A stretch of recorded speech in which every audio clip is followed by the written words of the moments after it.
在我的心中，耶兰山永远是我最重要的位置，而你却把四海当作你的家，把水族当作你自己的子民。那些士兵都非常感谢你的搭救之恩，他们对你是赤胆忠心，就像刚刚那小孩说的一样，他们都信你，只有你才能做得好这个位置。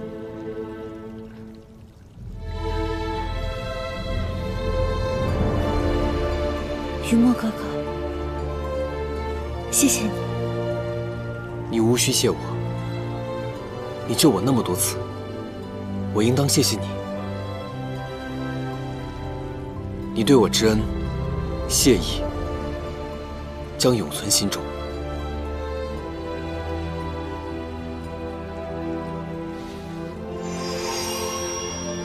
我才知道这逆鳞的意义。此物我不可收。这送出去的东西，怎会有收回的道理？除非你答应我一件事。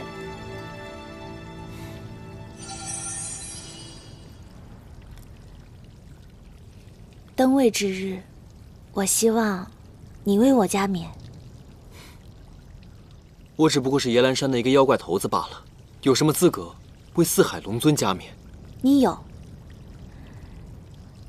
因为你是招兰最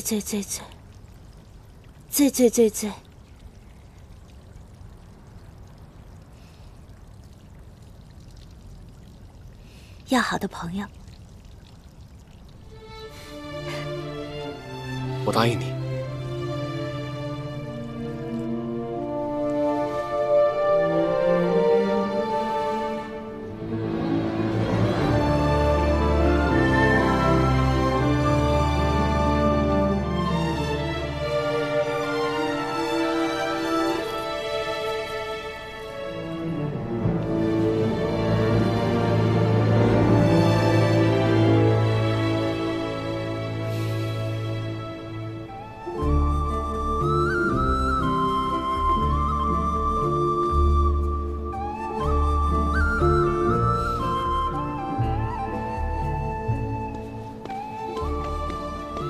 殿下可比那日心不甘情不愿的新娘妆美丽多了。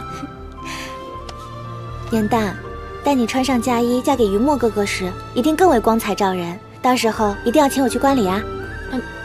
不是，误会了。我虽然名义上是云墨的姬妾，但是我们私下约定好了，我就是他忠心耿耿的跟班。他真正喜欢的另有其人，不过不能如愿而已。你千万别误会。他未将真心告诉你，只是因为太看重你了，生怕把你给吓跑了。世间疾苦是痴情，他这般受苦，无非是想让你永远无忧无虑，快活自在。你在说什么呀？我怎么听不懂啊？咱俩说的是一个云墨吗？就他平时那样，还苦情还委屈啊？殿下，吉时已到。颜淡恭贺四海龙尊。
敖宣不忍，四海废之，此乃民心所向。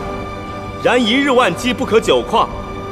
青龙族第48代嫡女昭兰，系出高鸿，养于天宫，师承正统，秉性端慈，堪负重托。宜谨始于城瑶，寻武圣之业，身体无异。今册为四海之主，继任龙尊，布告天下，贤使闻之，钦此。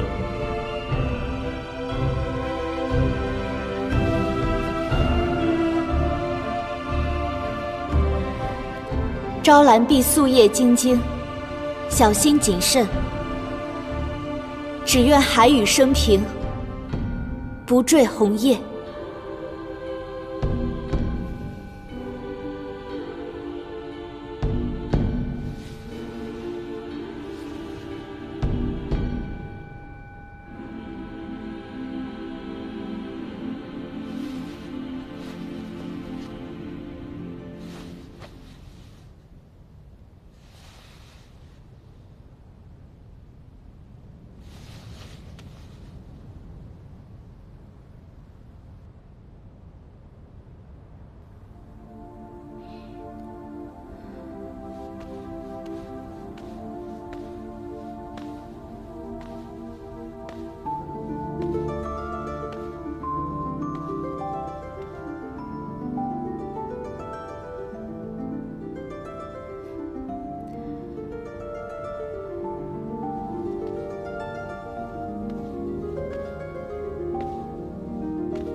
云墨哥哥，和你相识一场，能有此刻，昭兰别无奢求了。如今四海太平，你成为一方之主，我们也要马上启程离开了。日后若能相见，仍以挚友相称。愿你在以后的日子，早日找到视你若珍宝之人。但你们一切都如常所愿，一定记得来东海做客。当然要来，我也要一起来。赵兰，你们东海百姓可爱吃瓜？我这儿有很多鲜瓜种子，品种齐全，任君选择。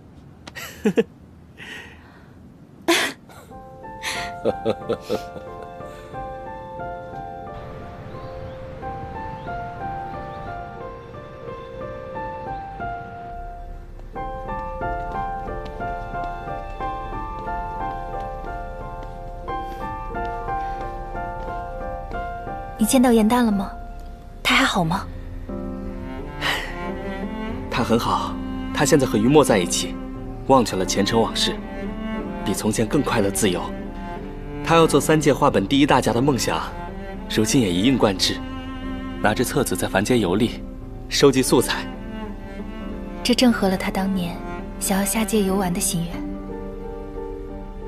挺好的。你这般牵挂他，何不下界亲自看看他，好让自己安心呢？纵然他忘了前尘往事，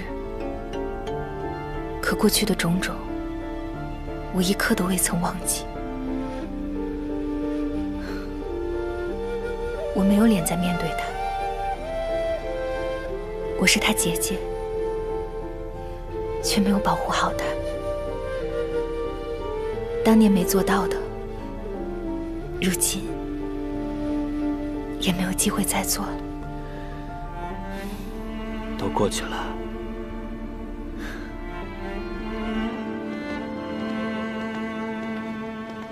除了那些过往痴缠的胡言乱语之外，在盛德的口中，并没套出其他的线索吗？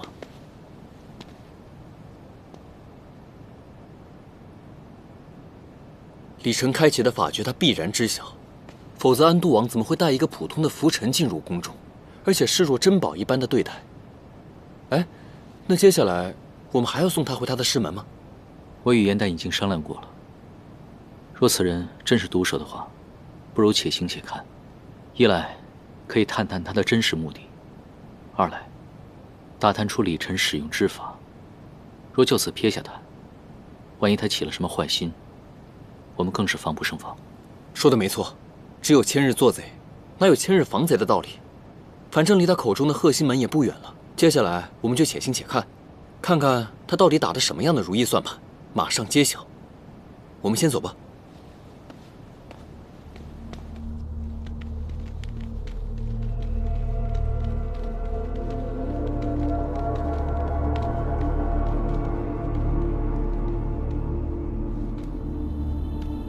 过了这个林子，便是我之前修炼术法的贺心门了。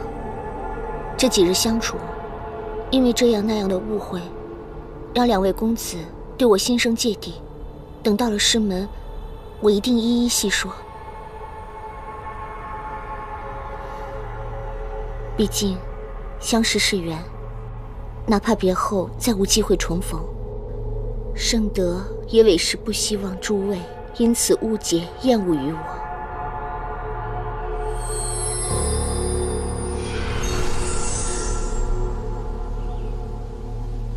神器有异动，难道前面这片森林便是神器曾经的藏身之处？正是，昔日我正是在此林中意外拾得此神器的。李晨与此地有感应，当属正常。此地树林甚密，地势甚广。既然盛德姑娘对此地熟门熟路，不如由你在前面带路，我与严旦殿后，这样以防野兽突袭嘛。这是自然。之前我日日来这儿砍柴、挑水，无比熟悉。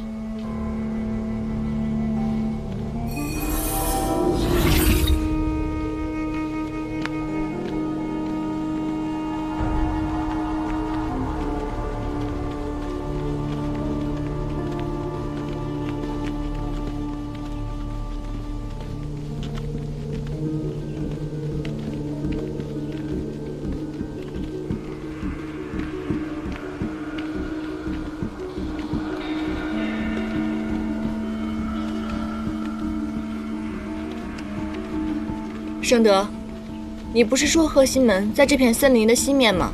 你为什么要带着我们朝北边走呢？若朝西直行，有一片沼泽，极为凶险，绕北避开会更安全一些。这树木的排列并非天然生成，而是被布成了一个9宫8卦阵。入阵心，则触发阵法。正东为生门，西南为休门，阵心便在。停步！盛德，这怎么回事？怎会如此？当年我就是在此处找到李晨的。愣着干嘛？砍柴啊！不砍够3日用量，你今日就别想回师门。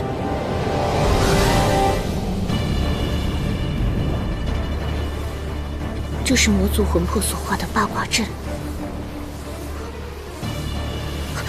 对了，小寒精，愣着干嘛？赶紧干活啊！气旋6腑，燃会双万。盛德，你这使的什么妖法？去！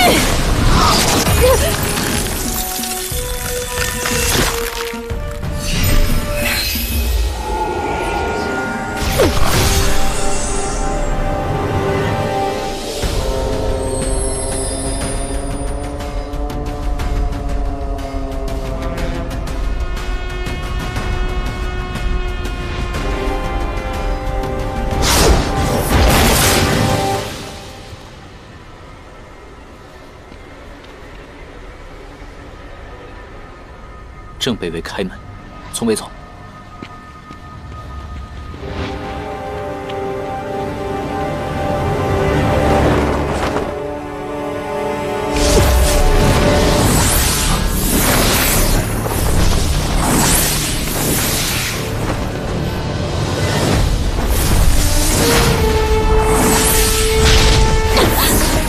一步，您呢？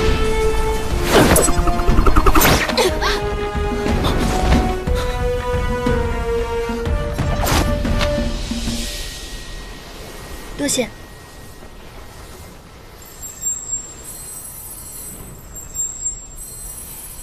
圣德，你果然有问题，你到底想做什么？当然是要取你的命，偷你的心了。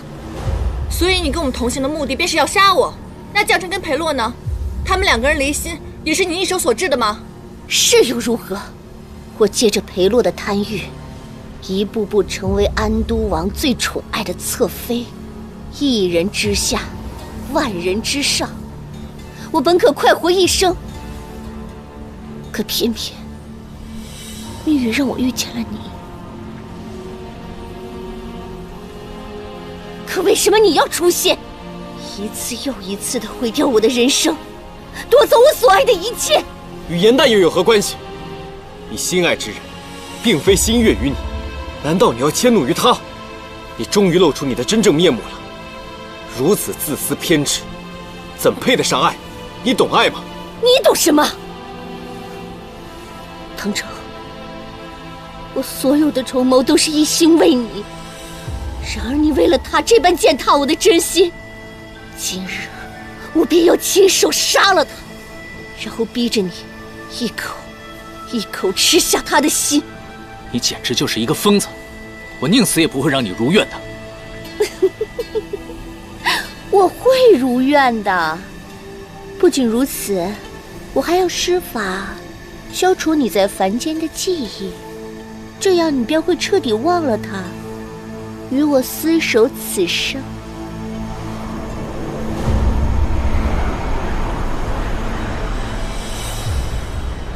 这黑雾好生诡异，大家小心。昔年昭圣帝君以李晨将一批魔军封印至此，魔族人便化为这黑雾，吞噬入阵之人。你失了记忆，忘了仙法，今日我便要你眼睁睁看着这2个妖精化为石雕，而我将手握9旗龙丹、李晨2大神器，称霸凡界。气旋6府，燃会双万。去！连团黑雾！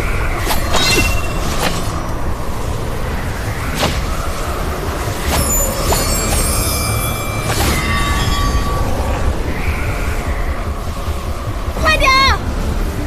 我顶不住了！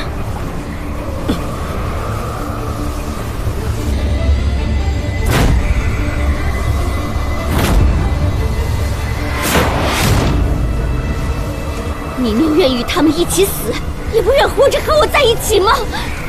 杭州，张远殿下给你的珠子，你赶紧吃了，你吃了就会恢复记忆，所有的仙法都能够想起来了。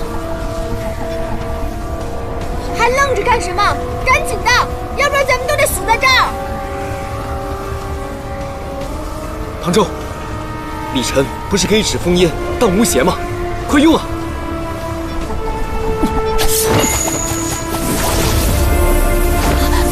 小心！今日你非死不可！先修天机，后劈玄苍。小寒经，快用小寒经！先修天机。不行，上古修炼之法与今日完全不同，死记硬背，难得精髓。快，倒转运功！圣德若能以小寒经御物，那么必也可靠李晨兼小寒经反御之。唐周，听我口诀，驱动内力，操纵里尘，上身微旋，气旋六腑，然会双万。小寒精，怎么这么耳熟呢？怎么可能？你怎么会小寒精？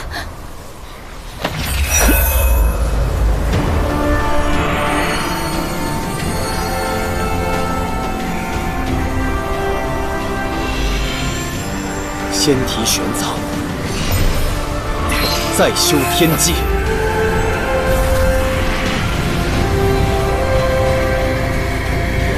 破！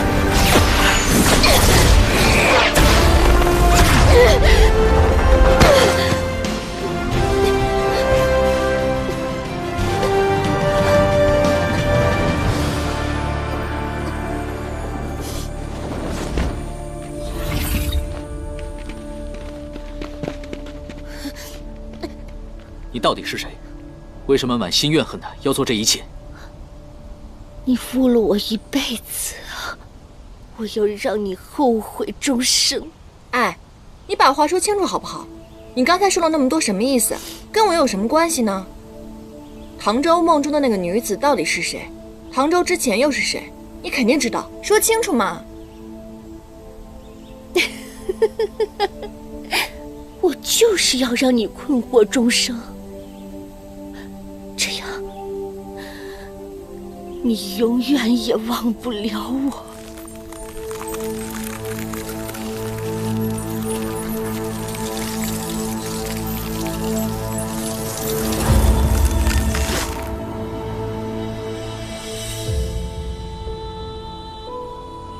就这么死了，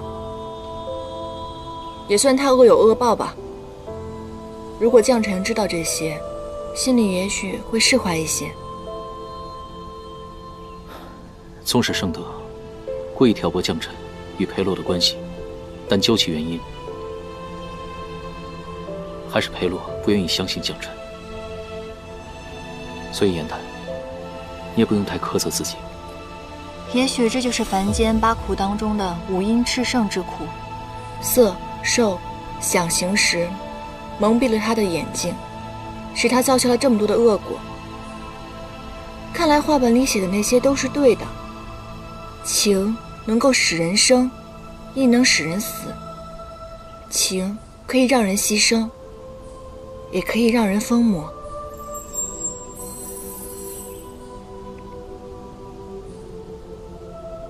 哎，你梦中的那个女子到底是谁啊？她对你怨恨，你有赋予她，难道就如圣德一般吗？和他绝不一样。火德元帅性子极为傲慢死板，若圣德在天界真是爱慕火德的仙娥，必定没少受气，所以这辈子才如此怨毒执着。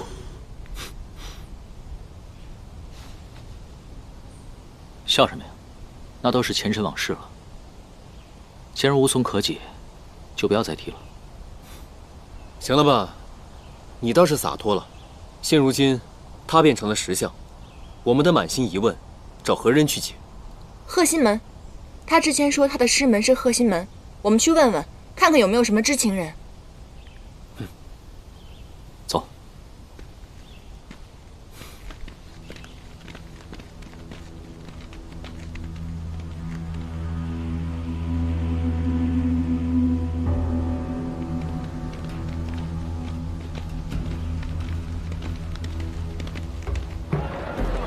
来，里边请。慢走啊！哎，客官，里边请。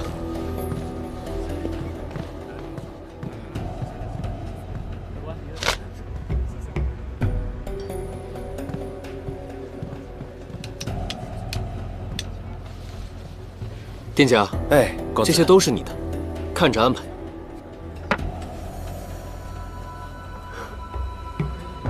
但是有件事情，想向你打探。此处有个修炼之地，名唤鹤心门，为何找不到了？公子问这个做什么？这鹤心门可不是什么好地方。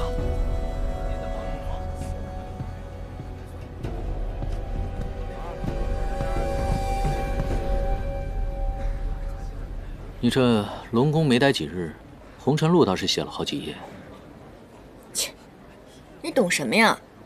人呢有五毒之心，这个敖轩是傲慢自私之毒，而盛德呢是偏执嗔怒之毒。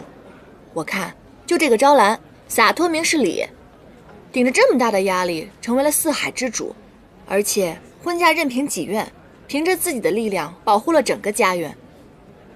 如果有一天我能够成为他那样就好了。那你想保护谁，嫁给谁？你一个要断情绝爱的捉妖师，你关心我一个妖干嘛？干嘛？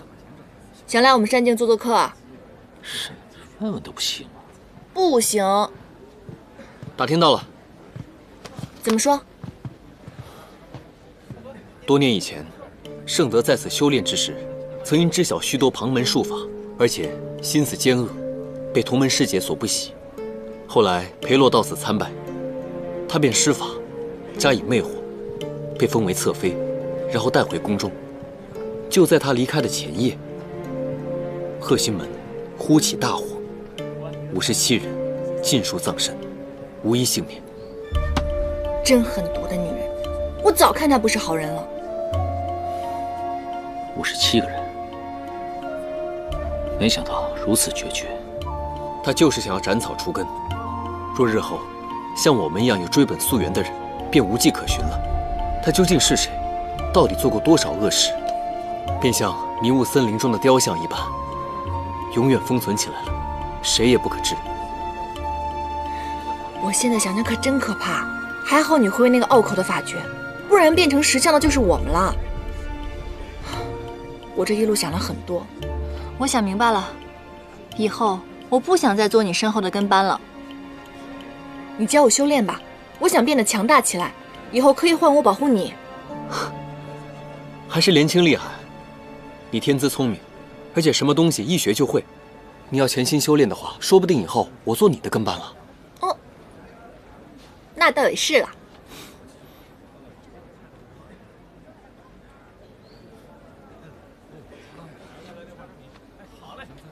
干嘛？不服啊？哼！小希，怎么了？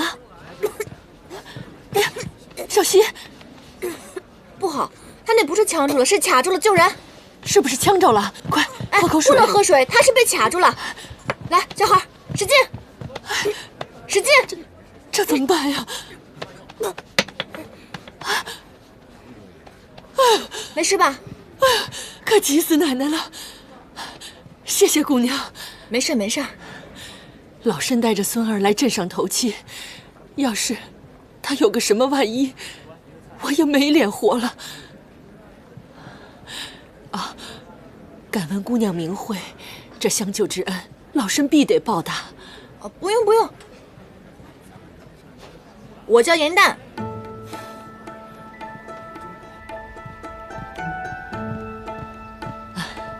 让几位久等了。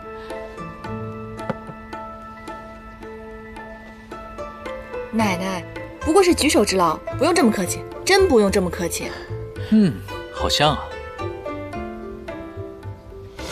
诸位救我孙儿一命，今日又恰巧是端午佳节，有吃五黄的习俗。老身家贫，唯有做些吃食以表谢意。这是老身家里自己养的黄鱼，极其鲜美。这自酿的雄黄酒，下了10足10的雄黄粉，有除妖驱邪之效。如今这世道，妖孽作恶，几位也应当心呐。哦，巧了，我们不就是妖邪吗？这雄黄酒一喝，妖力变弱，显出真身来，便是不想作恶，也得吓晕不少人啊。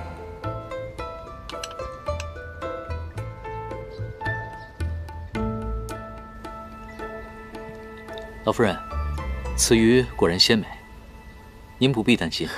许多妖藏于深山之中，不与人相犯。再说了，有许多除妖师行走于世，您就放心吧。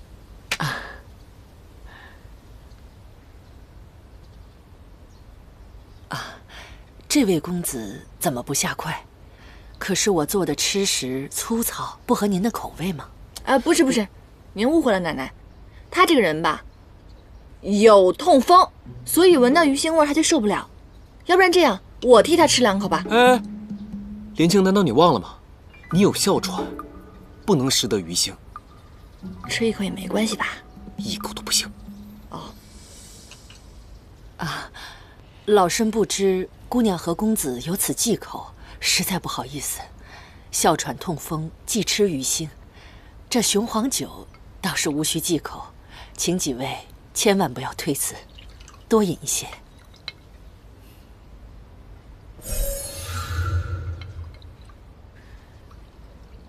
并非要挟，应当无事。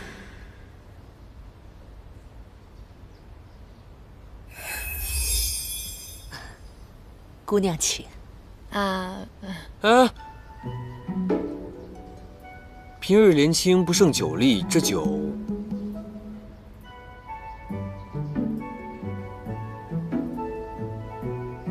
我来喝。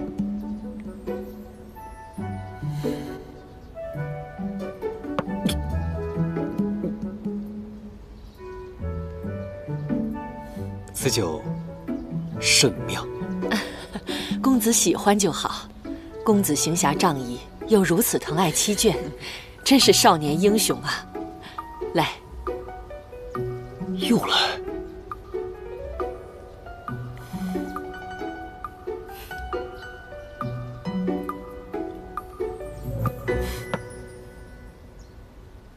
于某怎么能在外人面前如此污蔑严旦呢？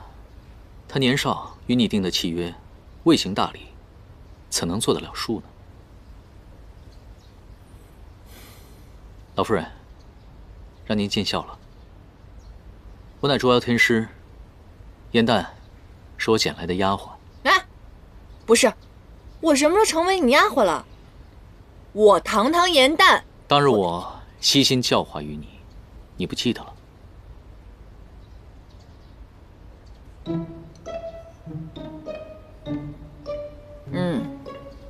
是，唐天师对我恩重如山。哼。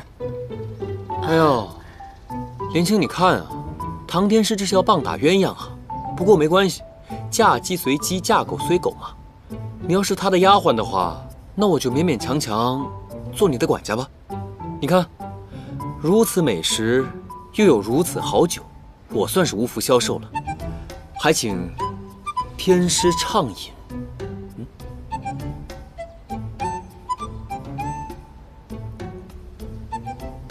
你们俩给我等着！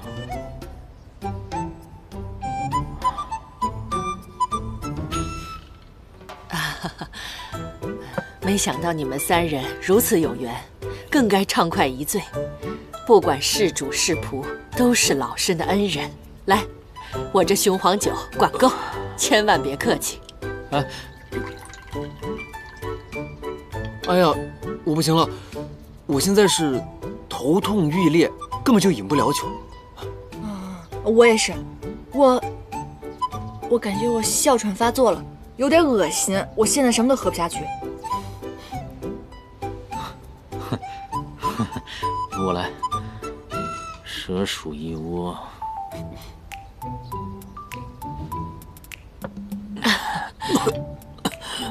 公子好酒量。老夫人，您还别说，这个酒啊，还真不错。唐周，让你喝尽兴，没让你喝断命啊，兄弟，行不行啊你？怎么就不行了？我告诉你，我就没醉过，可以一直喝。老夫人，再给我倒一杯。哎，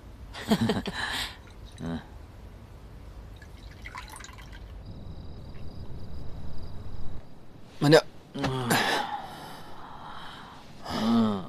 别动。我没醉，我还能喝。我告诉你啊，我能一直喝，怎么喝都喝不醉。是，你确实能一直喝，你是怎么喝都喝不醉，喝傻了吧？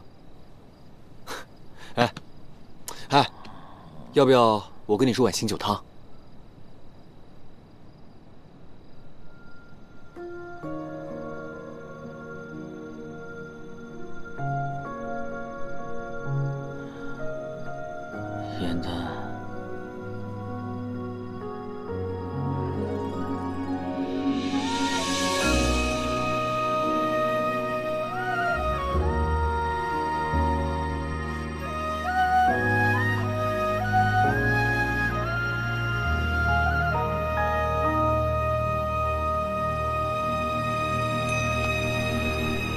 面的缘分在暗夜里藏，情字落晚香。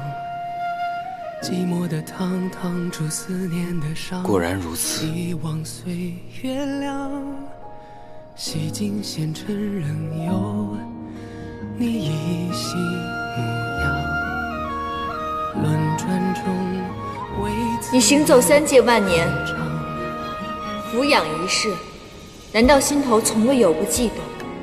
无论是在延续天宫，还是在帝雅的茅屋中，无论何时何地何情，你难道没有一刻的动心吗？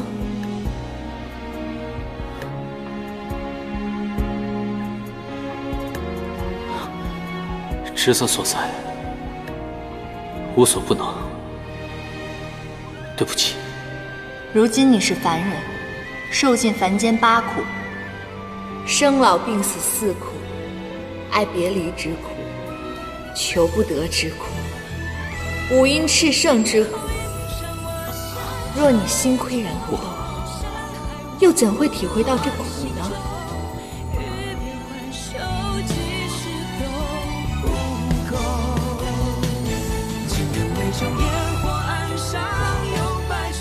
你已经动心了，这颗心是你欠我的，如今理应还我。你怎么可以爱上别人？你到底是谁？回来！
公主，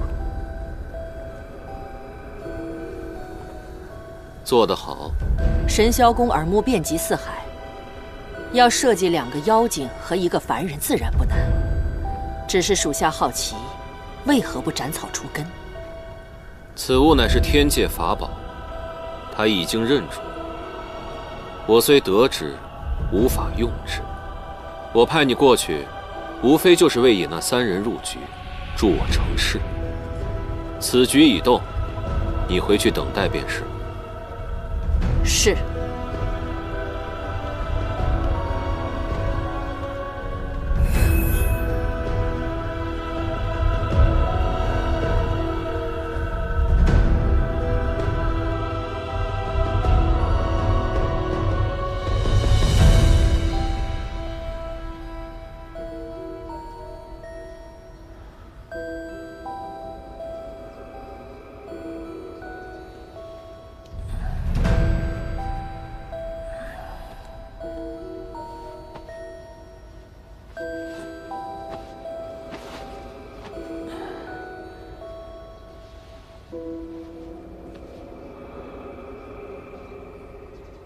不好，李晨。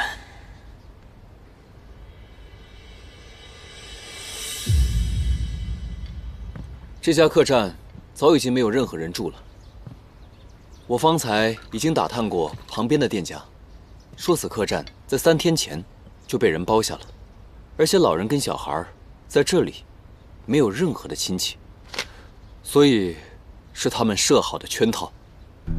这酒里面的确有很多的雄黄粉，雄黄粉辛辣苦涩的味道非常重，所以掩盖了里面这一丝不被察觉的异香。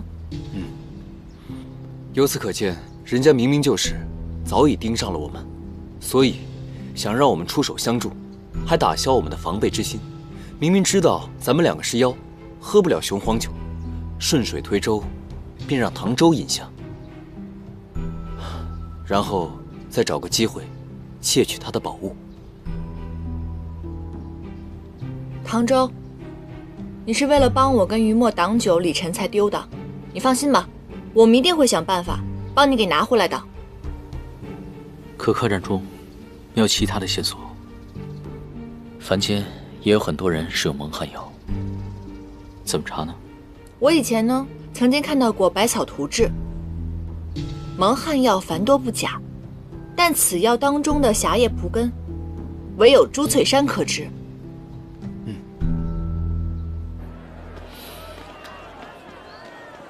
现下我们已经到了朱翠山下的朱翠镇，既然要查蒙汗药，就应该从药材铺或者药农来查起。果然是初出师门、不懂世故的呆子。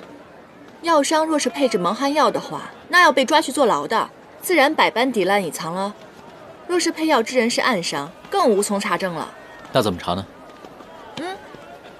看到没？这便是查线索的好地方。人生得意须尽欢，莫使金樽空对月。名字倒是很潇洒，莫非是个书院？你看我说什么来着？果然是一点情趣都没有啊！既然是尽欢，当然是须作一生偏，进军今日欢啦。策词艳曲，必是风流之地，我可不去。想什么呢？这是舞房，又不是青楼，风流不减，更添雅韵。此地是人流往返最频繁的地方，鱼龙混杂，也是查线索的好地方。舞房里尽是女子，男女授受不亲，更坚决不去。啊，行行行，你不亲我亲。待我一会儿变个男装，带你进去好好见识见识。你变男装做什么？莫要胡来！我穿女装进去干嘛？抢人家生意啊？我们是来查线索的，自然要低调一些，当然是男装更方便喽。严旦说的没错，你若不入红尘，怎知你心中到底有没有尘？不去。别装了，走吧你。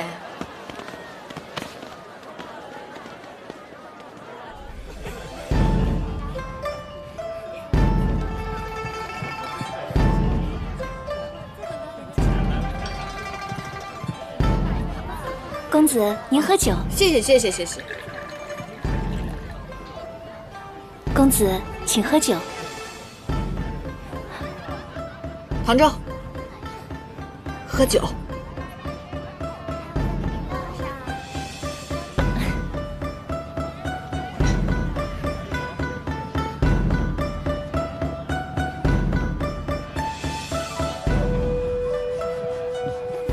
这是谁啊？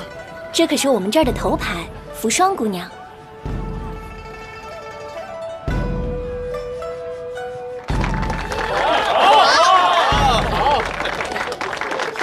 好，跳得好，扶霜姑娘。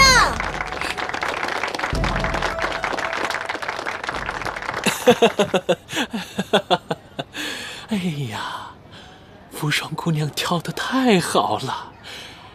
要是扶霜姑娘能陪我一宿的话，公子，请自重。我出1000斤，我出1000斤。我们是舞女，又不是青楼女子，她这样做也太过分了。这萧气可是出了名的花花公子，这扶霜今儿可真背，竟被他给盯上了。怎么说？这萧气啊，明面上是此地附身，实际上是出了名的采花大盗，最爱用迷香、迷烟这等下作手段，身上命案无数。萧家与当地官府沆瀣一气，唉，没人能奈何得了他。你看，这线索不就来了？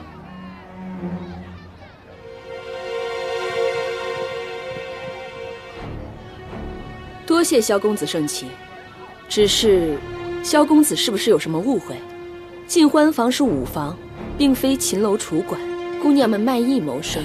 萧公子若想夜宿，尽欢房怕是不能满足。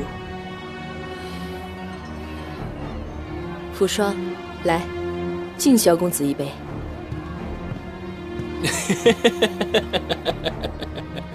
慢着，这1000斤的酒，能这么随随便便就喝了吗？怎么也得喝个交杯呀，是吧？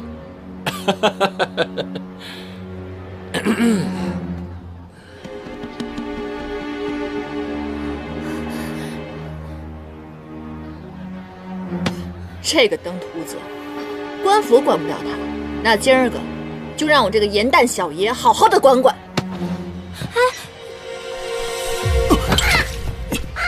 哪来的臭鸟？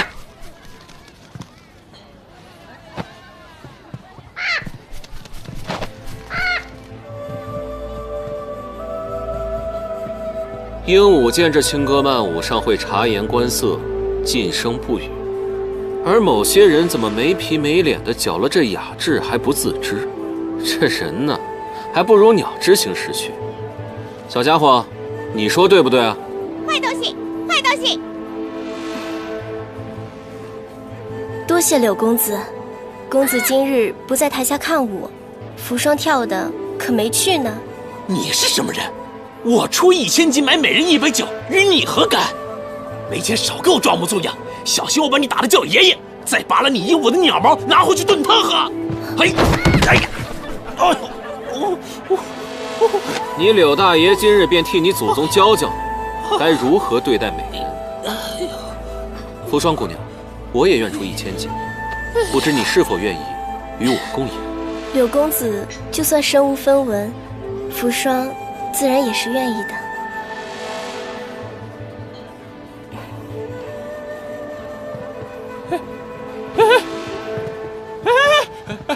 好啊，你这个贱人！这净欢坊原来是个黑店，你给我等着，我让官府把这给封了！等着！萧公子，对不住了。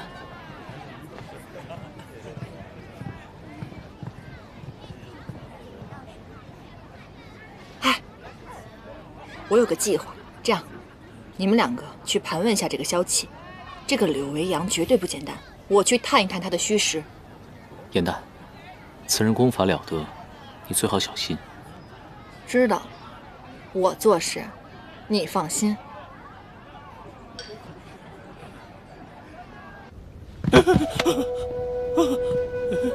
你们干什么？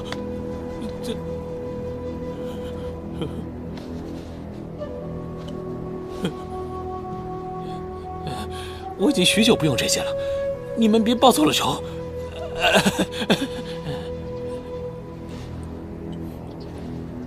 你少来这套。冤有头债有主，我萧启对天发誓，我从来不对男人用药。你专欺弱女子，不知羞耻吗？既然你专精下药之术，这个可曾见过？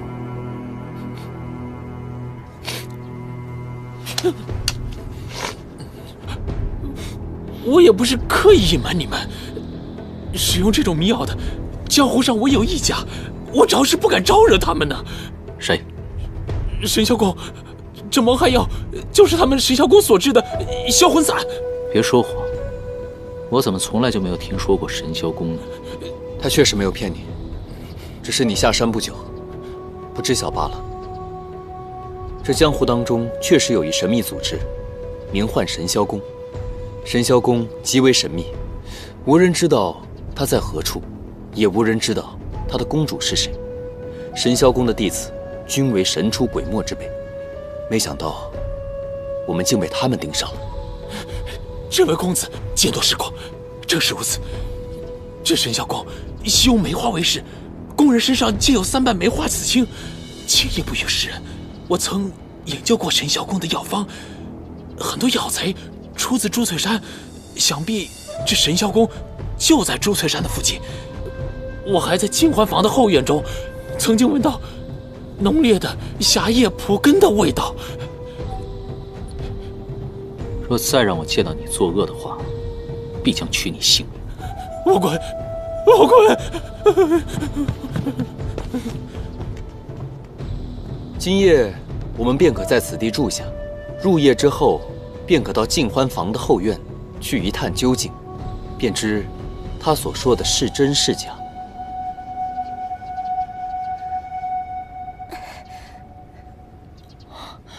怎么回事？我以为这个柳维阳是个行侠仗义之人，没想到也是个猥琐邪祟之徒。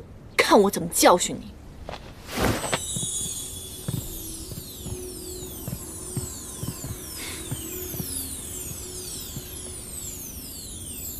你在这鬼鬼祟祟啊！嘘。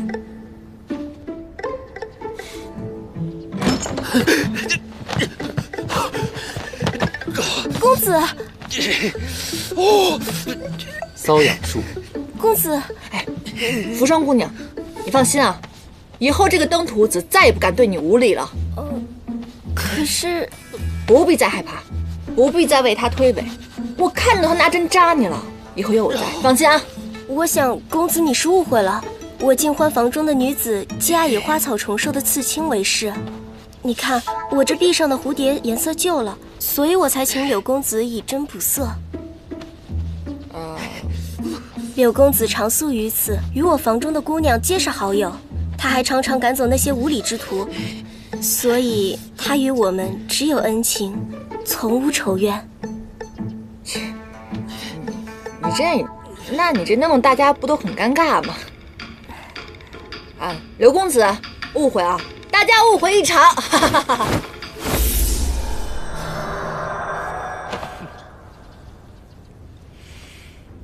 就凭你这拙劣的身手和眼力劲儿，还想逞英雄呢？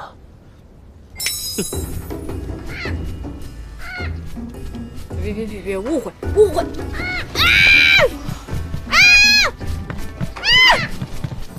巧了，你身上有股莲花香味儿，我养的这帮小东西们最喜欢吃莲子了。兄台居然会使御鸟之术？尽欢房里的是非多，不多会讲技艺的话，房里的美人们碰到今天这种情况，岂不是要被那些浪荡子轻薄侮辱了吗？快来帮我！坏东西！误会吗？柳公子，这位严公子也是好意，既然是误会，你就放过他吧。既然扶霜姑娘都开口了，也罢。怎么回事？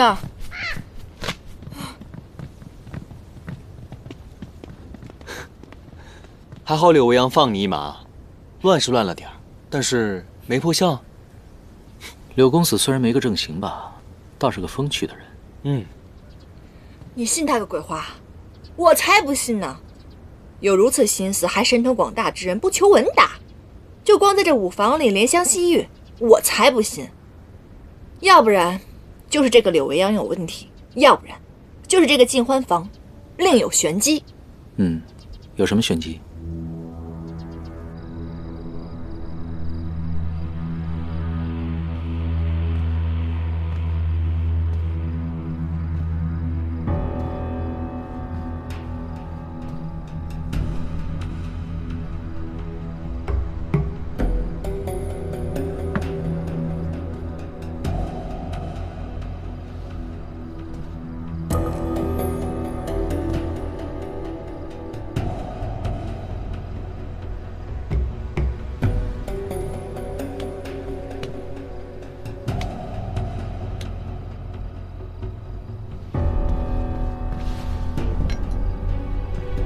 一个舞房，竟然还有药房，而且药品如此齐全，确实不太正常。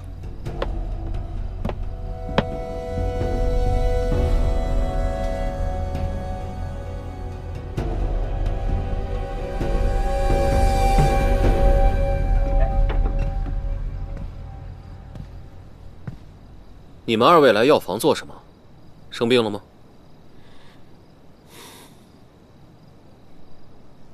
狭叶蒲根，你识得此物？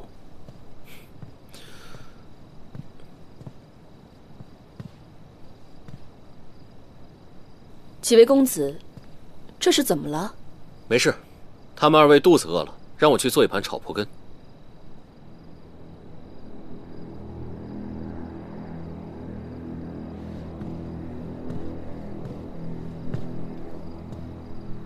狭叶蒲根乃是珠翠山特有的食材，清脆爽口，最能下暑气。镇上的人一般用来下酒，也算是当地特色。尝尝。柳大哥性格直爽，我就有什么说什么了。既然这蒲根是食材，为什么会同药材放在一起？而且我也是第一次见到，在舞房当中竟然有药房的。二位果然是江湖中人，这疑心还是不浅呀。房中的姑娘们经常练武，有些摔伤磕碰什么的在所难免。再说了，万一碰上几个喜欢下药灌酒的客人，有些药材备着，也好应对嘛。单以霞叶蒲根入药，可治痰多胸闷。你说的单以霞叶蒲根入药，那你可知还有其他的用法？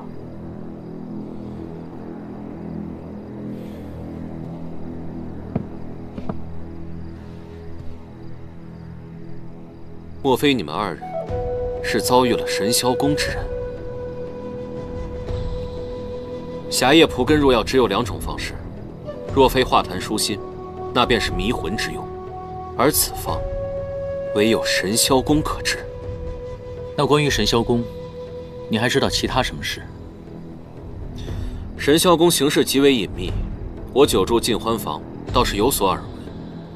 据说这个神霄宫公主一直在找一件叫做礼尘的法器。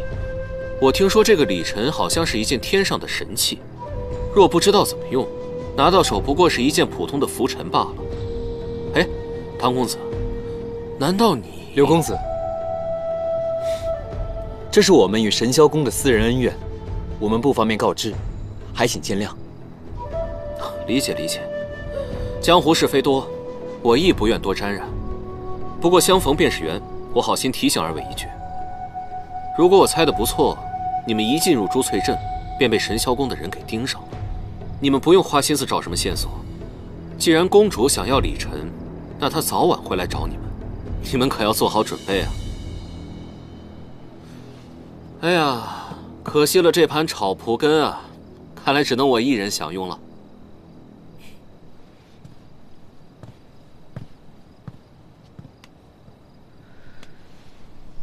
此人是敌是友，当真让人琢磨不透啊。此地可谓是鱼龙混杂，若是在这儿多住上几日，说不定会了解到更多神霄宫的消息。就算他们真的找过来，我们也有应对之策。哎，这个地方甚好啊，活色生香，凡间六旺，色声香味触法无一不全。我们多住几日，不仅可以调查线索，还可以多积累人生经验。我是10000个赞成的。柳维阳对神霄宫很了解，问到关键之处，他却语焉不详，怕是他想探透我们的底细。那可不一定，不知道是谁探到谁的底细。哎，你们之前提到过，神霄宫的人喜欢用3瓣梅花刺青为标记。对啊，柳维阳正好会刺青之术，岂不非常可疑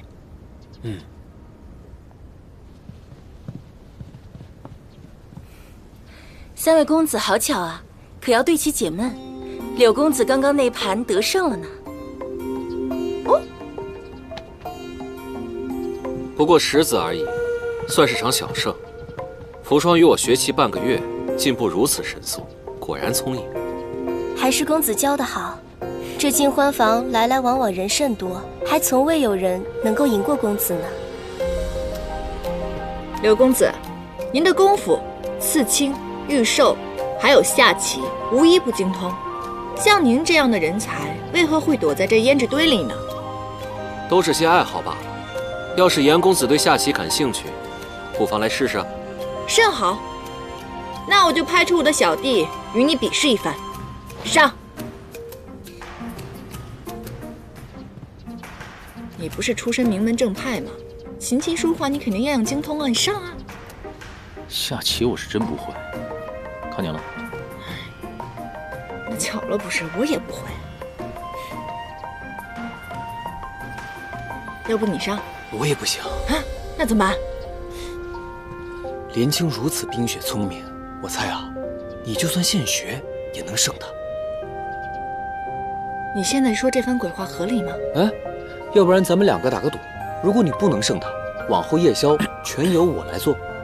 上吧。罢了罢了，只能我出马了。来吧，我与你比试。慢着，我和这帮姑娘们下棋，是因为她们聘我做了教棋师傅。我要是与你下，可有什么赌注吗？这样吧，金子银子乃是俗物，赌起来太没意思了。若谁赢了，便问输家一个问题，必须如实回答，如何？成交。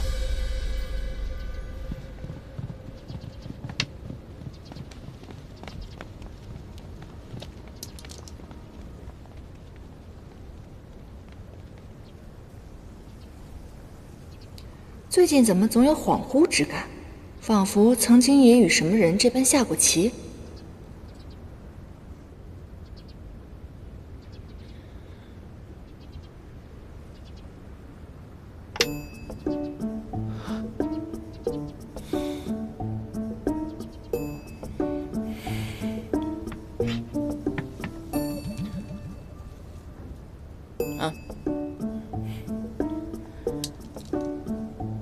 我们毕竟是来查李晨线索的，若是消息走漏的话，怕是不妥。现在正是好好摸清柳维阳底细的好时机，而且我断言，严旦必胜。你怎么知道？他虽然是有一点点小聪明吧，但也是现学现卖，只怕是还没有开口掏出线索呢，就把我们的底细都漏光了。我就是知道，而且3盘以内，柳维阳定吃不下严旦一子，你就看着吧。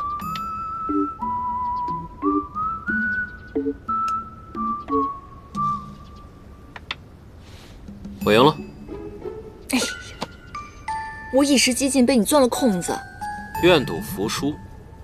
你生平所见过最厉害的法术是什么？这个喽，不离锁，可以使人变成傀儡，招之即来，挥之即去。要我看呀，这么恶毒的法术，应该尽早废除。既然你都这么说了，那我得提前研习一下御鸟术，或许更适合你。小人，再来。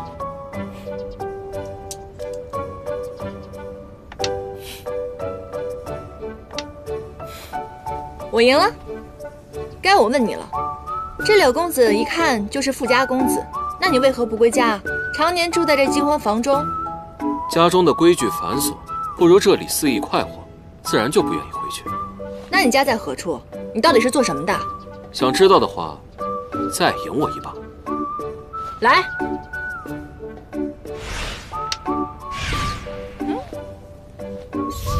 师从游侠，最善驯鸟，心无大志，随缘度日。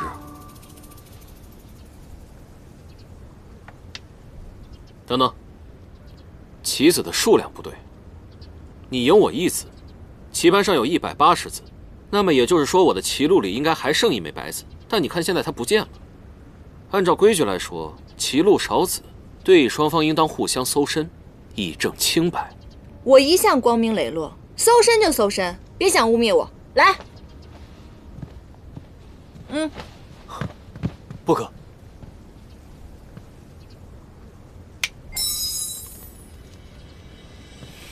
不是吧？又来。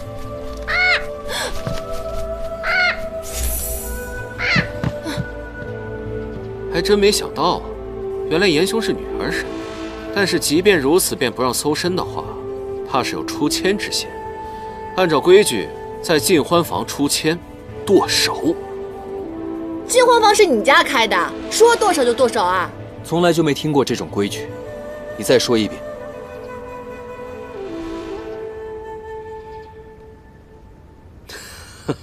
不好意思，我给记错了，无需剁手，只需上台表演一番，给大家助助兴即可。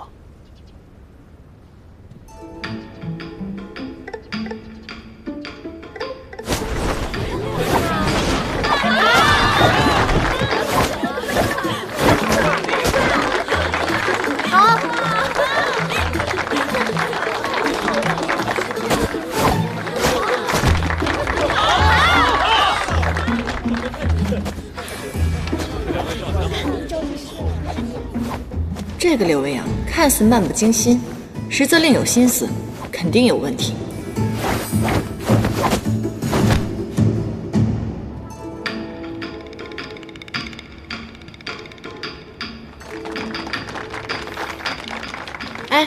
是什么？这是我们进欢房的红花绣球，每位舞娘都有一朵，只要抛出，就代表情定此人。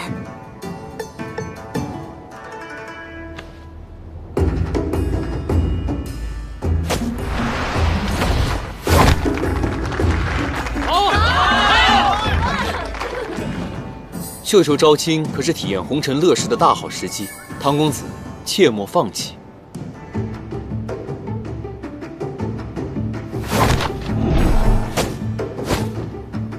绣球先落在你的眼前，显然与你更有缘，我可不敢夺人所爱。你既知前后顺序，那有些人，你早就该放弃。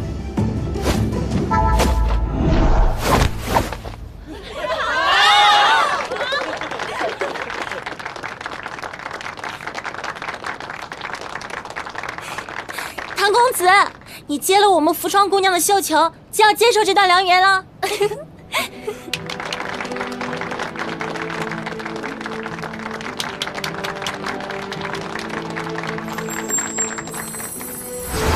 法环在手，约束于心，从此断情绝爱，了却红尘。难道唐州对扶霜动心了？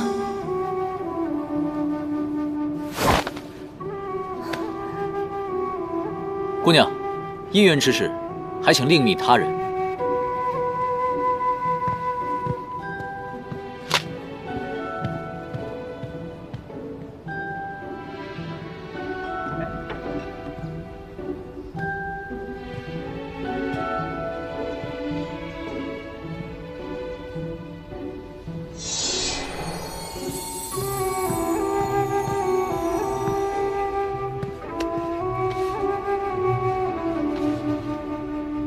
你果然受伤了，我猜的没错，只是没想到，竟然伤得如此严重。我与你初相见之时，便见你配有此环，只是不知此为何物，为何会将你勒伤呢？凌霄牌，继承人需要，佩戴此环，以正心无旁骛，了却红尘。若有违反，必受追赐之毒。如此看来，你岂不是……无妨，修行之人向来自绝于声色犬马。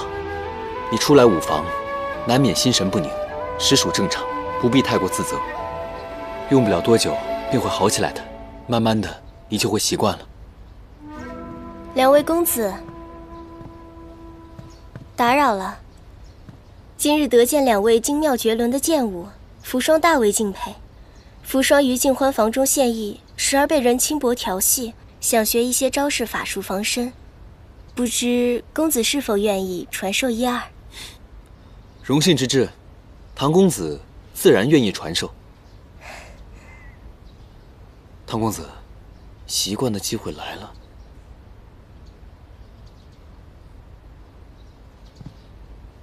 扶霜从未习武，还望公子赐教。姑娘从未习武，得从基础开始学。这套招式，够你练个半年了。只是扶霜往日宾客也不乏习武之人，寻常招式怕是难以防身。不知公子可有什么独门秘招，可保扶霜周全？门派独闯，仅自家人可学，绝不外传。扶霜今日以绣球相制，便是情定公子。若扶霜成了公子的人，是否可以传授于我？唐舟，在忙啊？我是不是打扰了？没有啊。扶霜姑娘前来请教防身之术。是啊，既然你已经接了人家扶霜姑娘的绣球了，那扶霜姑娘以后的安危自然是你来守护了。你不用解释，也不用不好意思，我们都懂的。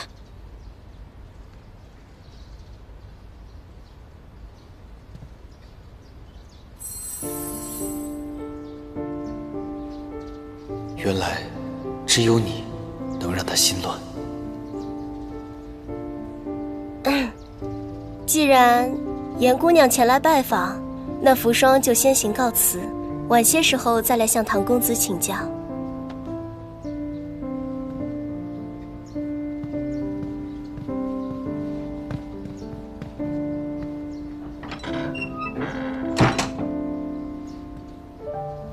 我来找你们是有正事儿。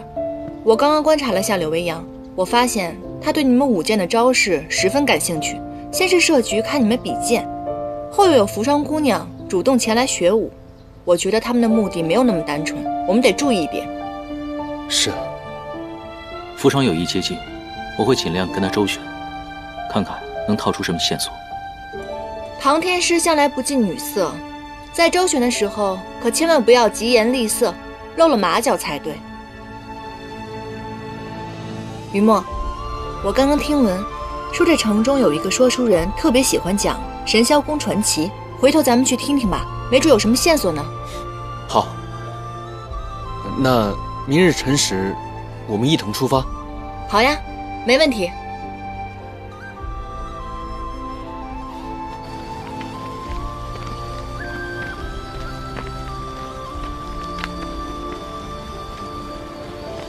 锥刺之痛，轻则血流，重则筋断。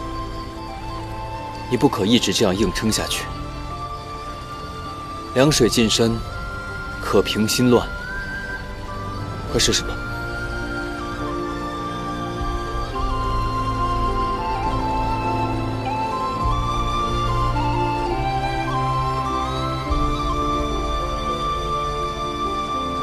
你是怎么知道这个方法的？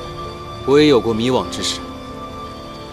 在过去的日子里，我看到我自己的心上人同他人亲热的时候，我内心之痛如锥刺骨一般，难以克制。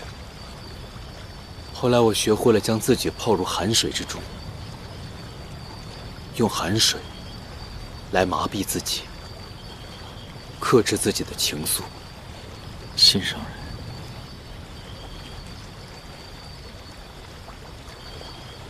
可是如何才能明白自己的心？三界之中，均特性不一，为生死平等。当你的意识逐渐迷离之际，便会想起自己心中所爱之人，而这个时候，只能面对自己的真心，谁也无法逃避。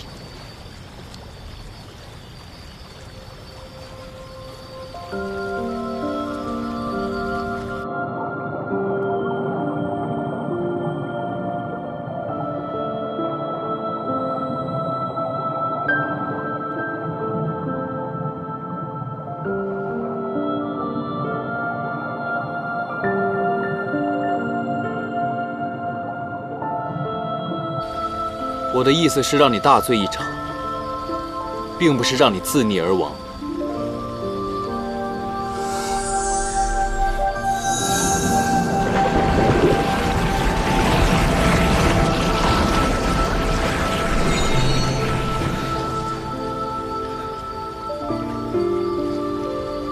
你想起谁了？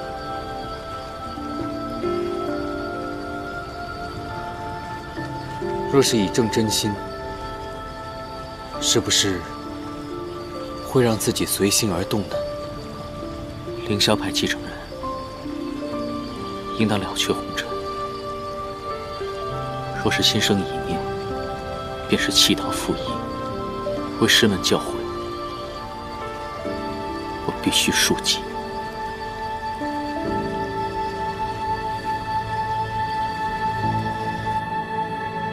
师父，我为妖所杀，而如今你却跟一只妖动情生念，你不配叫我这声师父。徒儿并非有意破戒，此妖亦不是邪祟。师父，难道动情真的有错吗？他人皆可动情，而你不行，尤其对方还非人是妖。难道你忘了师父是怎么死的了吗？难道你要弃凌霄派不顾，弃正道不顾吗？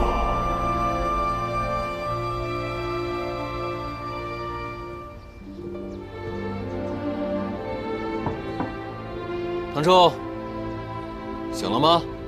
今日咱们还要出门查案，你若还不起来的话，只怕严旦会来掀被子了。快起来吧！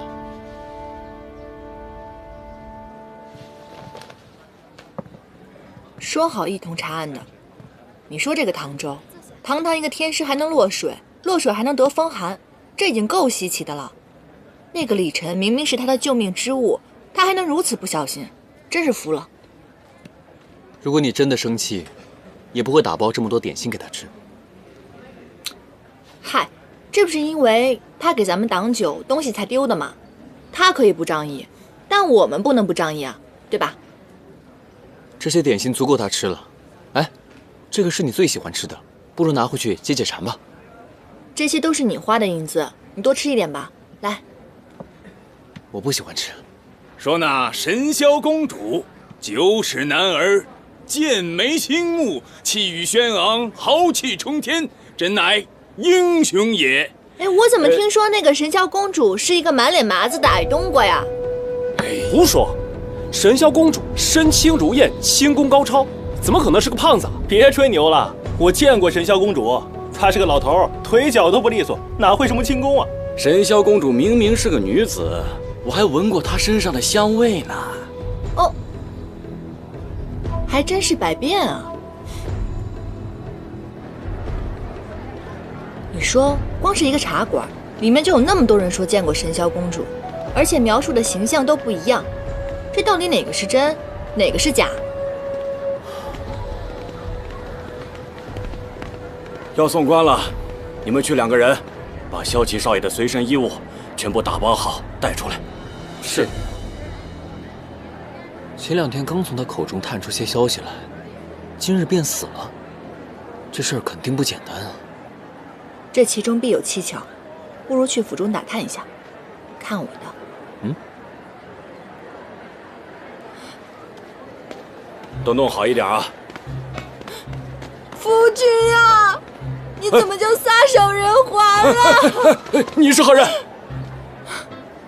小女子是金欢坊的舞娘，我与萧公子一见倾心，私定终生。本来今日是他赎我的日子，可没想到人没见到，却天人永隔了。虽说我们没有媒妁之言，可是在我的心里，他已经是我的夫君了。您行行好，让我进去看看他吧，哪怕一眼好不好？求你了，我求求你了！您自重，您自重，您自重啊！大人，怕是您有所不知吧？我妹妹对萧公子可是一往情深呢，还请您行个方便吧。行个方便吧。那你们随我来吧。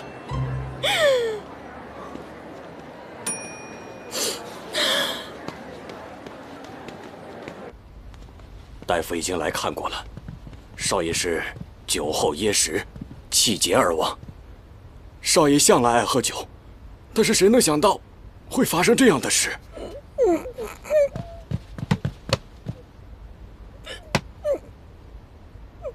小狗子，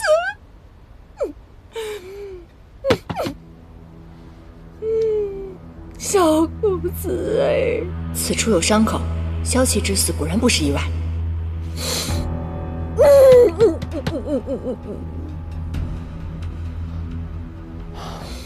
这位萧公子昨天可曾与何人接触过？少爷，少爷是凌晨回的府，在门口被一个卖酒的老太缠住，少爷说求他买一些酒照顾生意。后来我就差家丁把他赶走了，少爷便直接回了房。再后来，丫鬟去伺候洗漱，一开门就发现少爷已经倒地身亡了。那你可曾记得那老人是什么模样？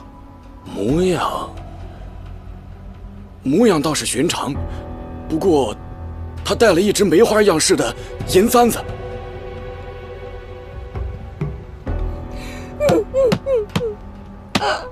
萧公子，此生不能跟你结为连理，是我的损失。可否让我取下你的一段青丝，聊以慰藉？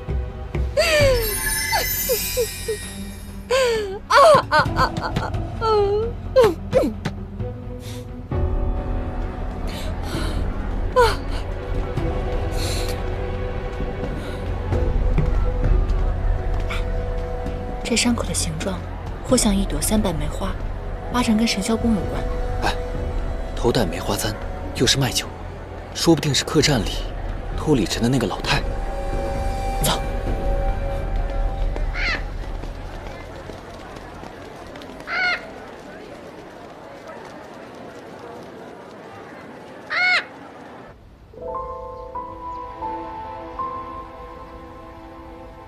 吾乃欲念，忠诚信长。若我舍下这些物件，是否可换得心境？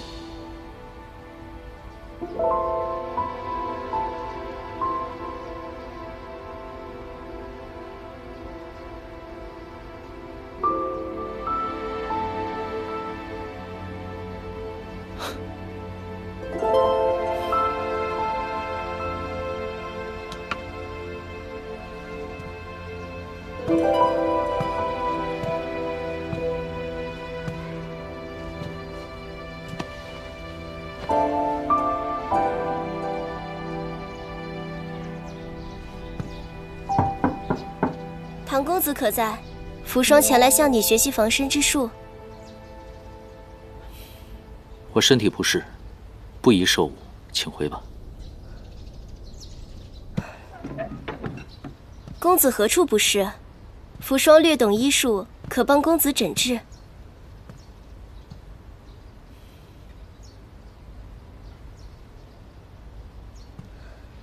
好精美的簪子。放下。扶霜很是喜欢，可否赠予扶霜？公子这样紧张，莫非是心上人之物？姑娘说从未习过武，为何手掌会有这么多老茧？公子怕是误会了，这是扶霜弹奏琵琶时所留的指茧。唐周，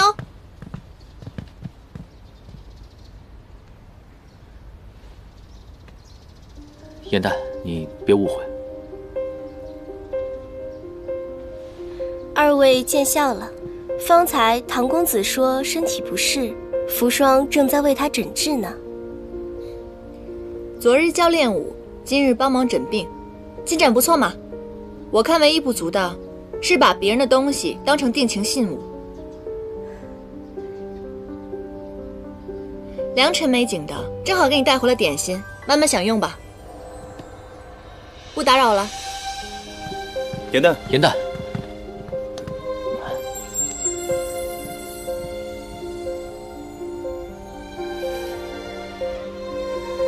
这是颜姑娘的东西吧？我见她方才盯着这簪子，大概是误会了。今晚怕是要赌气伤心，快去哄哄吧。扶霜先告辞了。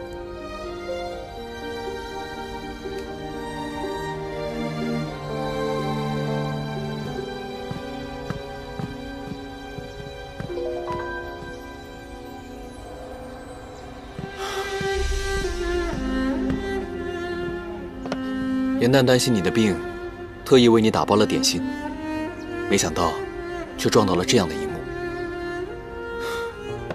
你放心，颜淡足够聪慧，相信定能看出扶霜的弦外之音，用不了多久，他便好起来了。